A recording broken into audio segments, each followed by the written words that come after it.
Hi, this is Andy Collin from Growing Up Aspen, Adventures of the Unsupervised. I'm here with Chris Pomeroy, and we are talking to Brad Laboe. The first computer I ever played with was with Brad Laboe at the Aspen Community School. So let's catch up. I know that he was into computers then, so let's see what he's up to now.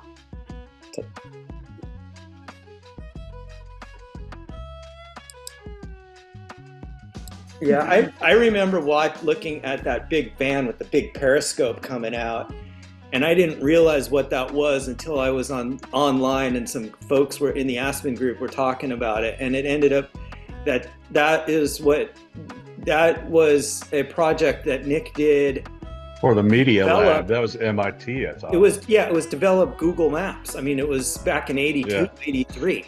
Oh, yeah, there was the car. That was through the MIT. That was the Media Correct. Lab stuff. The Media Lab stuff. Well, that's all he correct. did. They needed Java. Well, that was Nick DeWolf. You know what I mean? It was like whenever they Java. stuff. No, Java wasn't around then. No, Java was Sun Microsystems, but he probably had a hand in it. Oh no, he did. He was. But that was that's like the lore up there is that when they developed Java, it was a bunch of guys from Sun that went to Aspen to hang out for a summer and come up with something cool. Bill Joy lives in Aspen. Yeah. And Sun has an office there. At one point, I applied to the office. But I think that's but is that because of Nick DeWolf, or is that just because it was Aspen? Probably partly, dude. Well, no, it's because it was Aspen, and then they hooked up. Right. Okay. Then they hooked up because technical people know technical people anyway. Yeah. Well, graduating at 19 from MIT, I think, kind of puts you on a scale in that's in the tech world. You know what I mean? Okay, so you know what Nick won, which is a semi, right? You know what a semi is? What? That's the award that the electronic engineers give the electronic engineers. Right. So Nick DeWolf won a semi for the chip that tests the chips. If you ever seen a plate of chips, right, you'll see one chip away from the rest. That's what he won his, thing for. And where he got rich was testing SCRs for the government, because at that point when he was, just out of school, those things were not very reliable. So nobody knew how to test them, and he just figured out a way. Right. Well, that changed the productivity from 50% to like 80% or something like that, or 90%. It was a big difference. Once he stepped in and built his little machine, it was like, was it Teledyne or something like that? Yeah. Teradyne, yeah. Teradyne.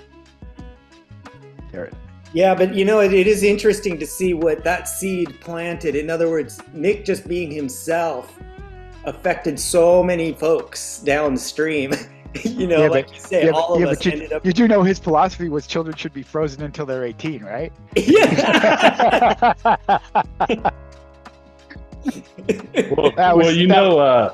He donated a lot of computers to the schools, the local schools around there, which is absolutely how folks like me and my brother and everybody else in the public schools, we were able to get access to those and start learning them back in, Well, if you go on to 70s, early 80s, Well, if you go onto Flickr, you'll see us building those computers. Yeah. I've seen some of those photos. No, I used Nick got a bunch of pictures of that, and I used that for some of the promotion for the book because I thought it was such an important and affected so many people. It was a good thing to have, For me especially, I use, when I say, I've been doing computing since 1976, I could show them the evidence. See, this is me. Right, exactly. There's this picture of me in front of the computer with Scott and all the other kids there, and I'm not touching the keyboard. And I know what I'm thinking there at that point in my life. I'm thinking, man, these things suck. There'll be jobs here forever. Yeah. Well, I remember you have to write. You definitely needed to know DOS just to even run the machines. No DOS. What are you talking about, DOS? There was no DOS. There was a cassette recorder, and you programmed an assembly language. Oh, yeah, right. You mean like the TRS-80 stuff, yes. No, I'm talking... Okay, so if you look at those pictures of us building the computers, if you want to go in there and just look it up, you'll see that that's a Z80 CPM machine by a company called the Digital Group. And they're the Digital Group in Denver. Uh-huh. Literally, Alex and him went down to Denver, waited in the parking lot to pick these units up because hardly anybody got these computers. The company went out of business very fast. You're right. The only reason Nick had them for the fountains is that Nick, purchased some of the surplus stuff. Right. So he could use it for the fountain. But that's a Z80, CPM didn't even exist when we started. Wow. That wasn't, we didn't start out with DOS. We started out with CPM. Wow. And we didn't really even start out with CPM because we didn't have any discs on our machines. All we had was the tape recorder. So if you were playing Hammurabi, you didn't load it with DOS. Right. You sat there with a tape recorder. Right. Don't you? Yeah. Do you remember the machine that had the plastic cover over it? Yeah. Uh-huh. Okay, yeah. That's the machine where you played Hammurabi and you played Star Trek on. Yeah. It was a little plexiglass cube that you put over the top of it. Yes. Correct. Yeah. Correct. Yeah, no DOS there.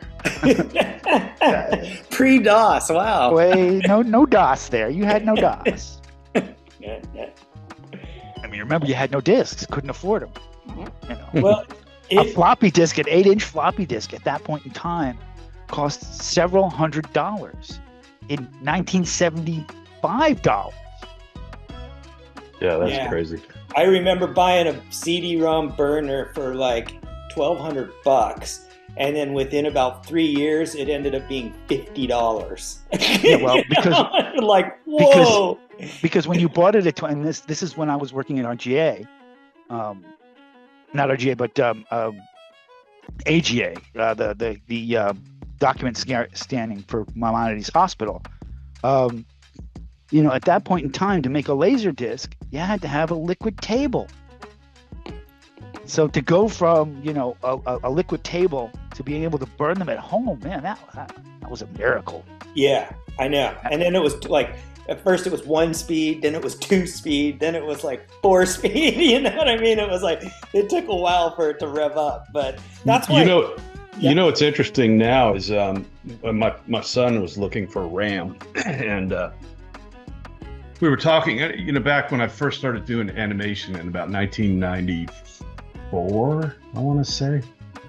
I bought a 486, just a standard old PC knockoff, and I had to upgrade to 4 megabytes of RAM. And that thing, I mean, it was like $100 a megabyte, and we're talking about megabytes, not gigabytes. And in the last, I'd say, the last 10 years, you could get 32 gigs of RAM for $45 on Amazon or wherever you were going. That's insane. And at that point, I was working with RGA with the Unix boxes, SGI Onyx class machines. Yeah. So I was installing, trays and trays of memory.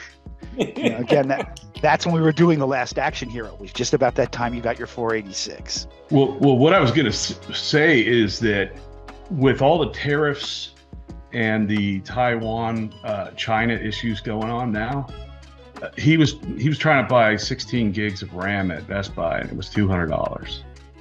And I'm like, oh my God, dude, I haven't paid that so much expensive. In years, I was like, what are you using that machine for? And I looked, and the rest of it was all the same price. And I was like, oh my God, that's crazy. So, well, that reminds me too. I remember my first job was a job for Intel, and it was through one of my friend's creative agencies, and he just needed someone quick to throw something together. It was sort of an in-house marketing video.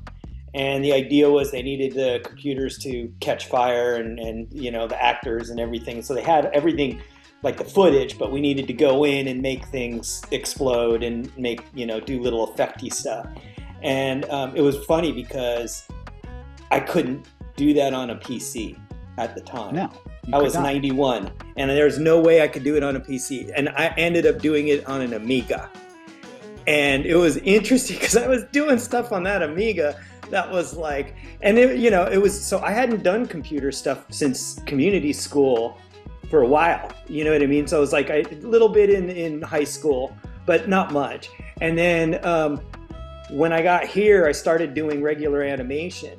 But I met a friend at one of the classes who was into this Amiga thing and had just rebuilt an Amiga and got it all up and running and going well, and was like, hey, you want to buy it? And I was like, well, he's like, you need to get into the computer. And I was like, okay, great.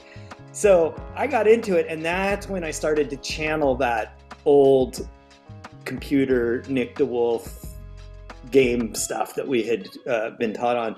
And it was interesting because back then, here I am doing a job for Intel, and I couldn't use their own computer. I had to use the Amiga. You know what I mean? I didn't tell them that. because the software didn't exist for it.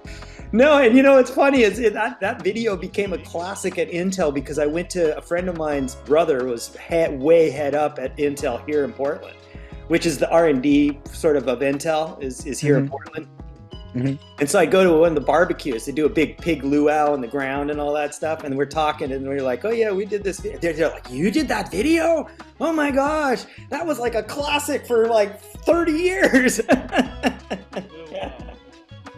Yeah, when I first started doing animation with Andy, he still had that old Amiga running. Yeah. We were using it for what would be like the equivalent of the dailies now, where you would.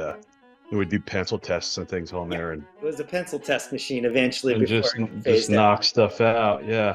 And then the folks that I was working with in Fort Collins were using them too. They had a couple of them, and that's, I mean, well, the only thing that was in 1999. You know, right around the 2000s. That thing was still relevant. You know. Yeah. Yeah. Well, the only thing that came close to those was the SGI machines. Yeah. Right, and they were.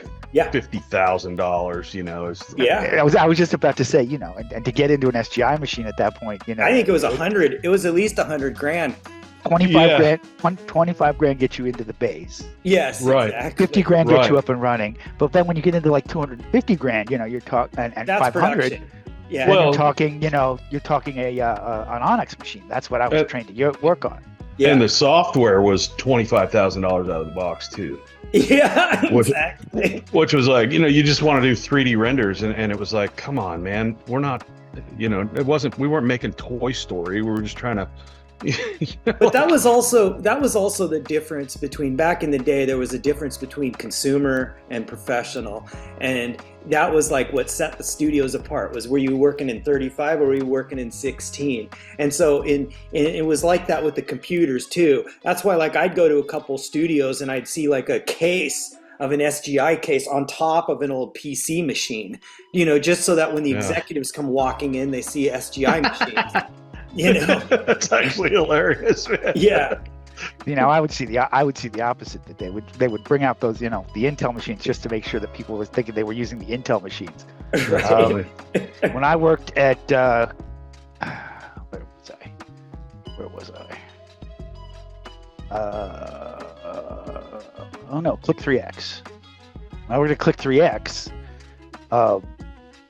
that's one of the things they would do was, you know, they would hide the SGI in the back. They would run Flame on the SGI. Yeah, Flame. I used the Flame before. Yeah.